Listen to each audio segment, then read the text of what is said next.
Ezekiel chapter 41. Then he brought me to the nave and measured the pilasters. On each side 6 cubits was the width of the pilasters. The width of the entrance was 10 cubits, and the side walls of the entrance were 5 cubits on either side. He measured the length of the nave, 40 cubits, and its width 20 cubits. Then he went into the inner room and measured the pilasters of the entrance, 2 cubits, and the width of the entrance 6 cubits, and the side walls of the entrance 7 cubits. He measured the depth of the room, 20 cubits, and its width 20 cubits, beyond the nave. And he said to me, "This is the most holy place."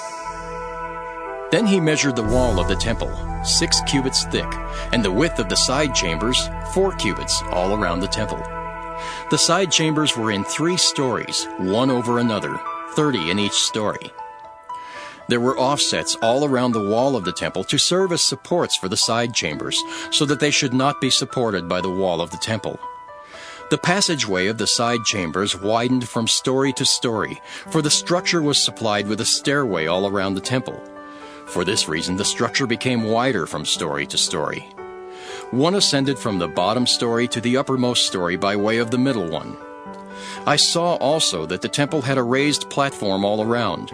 The foundations of the side chambers measured a full reed of 6 long cubits. The thickness of the outer wall of the side chambers was 5 cubits, and the free space between the side chambers of the temple and the chambers of the court was a width of 20 cubits all around the temple on every side.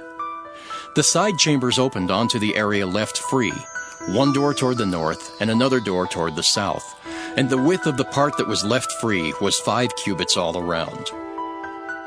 The building that was facing the temple yard on the west side was 70 cubits wide, and the wall of the building was 5 cubits thick all around, and its depth 90 cubits.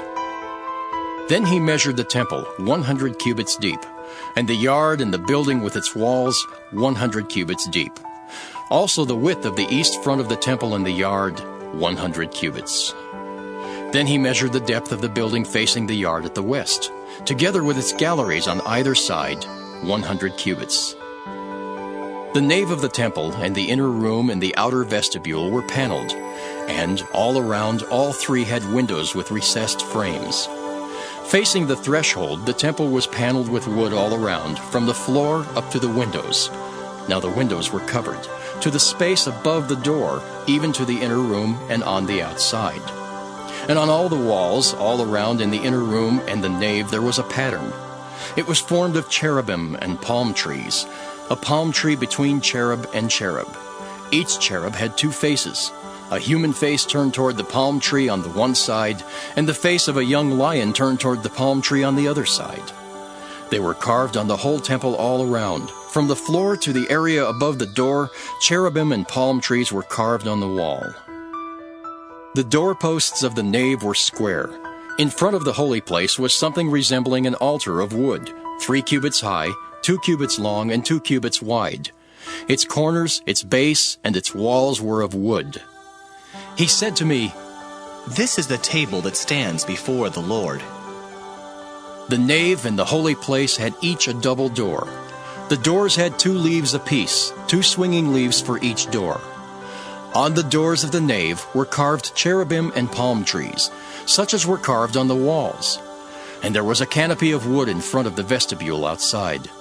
And there were recessed windows and palm trees on either side on the side walls of the vestibule.